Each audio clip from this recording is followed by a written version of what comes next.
Hello, so this is another bonus segment, and in this video, me and Asaid are discussing the idea of developing a syllabus for your subject. And this is particularly important in subjects where you're kind of more reliant on understanding than you are on memorization. Because if you have a list of things to memorize, then fair enough, you memorize the list of things. But if you need to understand concepts, or if the kind of outline of what you need to know for your exam or for your studies isn't quite clear, it's very important that we kind of create our own syllabus. And in this video, Asaid and I are discussing this concept a little bit further. Well, I think in every case where you have such uncertainty, I think you need to find a syllabus for yourself. I think it's really counterproductive to not have a limit on what you're learning.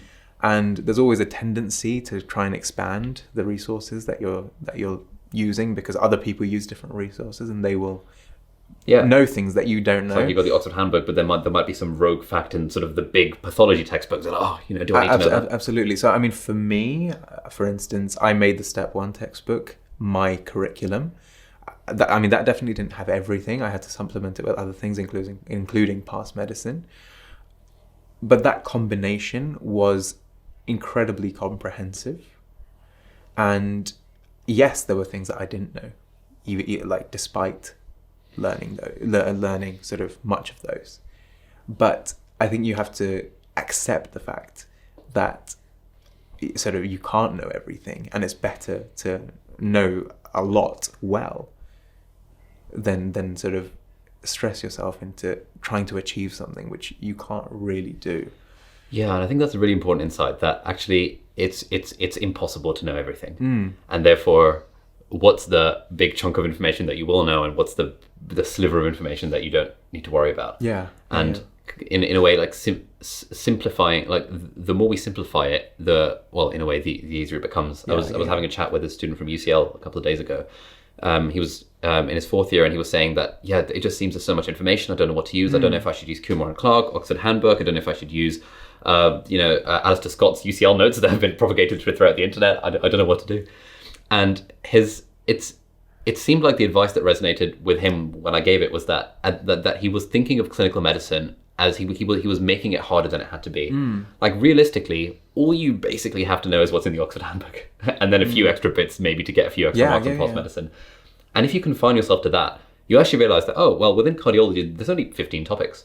Okay, within respiratory, there's only 8 topics. It becomes much more manageable. Yeah. I mean, I will say the Oxford Handbook is really kind of sort of poor in terms of explaining things. It is, yeah. It's just a list of information. It tells you the stuff rather than helps you understand the stuff. And for that reason, I pretty much didn't use the Oxford Handbook at all during my clinical years. The USMLE material was relatively a lot better explained. Okay, as in like the first aid step 1 book, absolutely. For example. Yeah.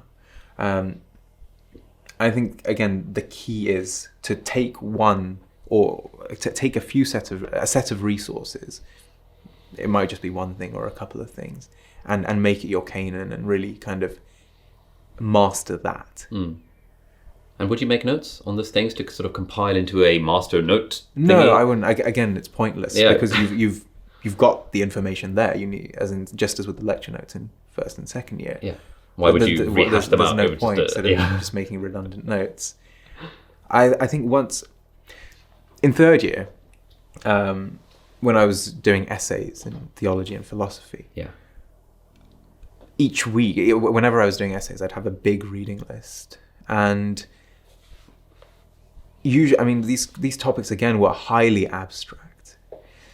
And it would usually take quite a while before I really understood what was going on. And in each of those cases, I found that if I could just take one kind of book, one of those books, and make it kind of the key to my understanding, really understand that book in detail. I had to read it maybe 3 times in order to really understand what was going on. When I got to that stage, I could skim read the rest of the books and sort of basically top up the kind of foundational concepts that I had. And that would be really easy. Whereas I think if I'd read every book in turn, I would have had a much more superficial understanding. Yeah, so make one book your Bible and the rest are supplementary texts. Absolutely. And if you learn the Bible, the supplementary text you can get through sort of very quickly. So that was a bit of discussion on how you can find a syllabus for yourself. I hope you found that vaguely useful. Thank you for watching, and I'll see you in the next video.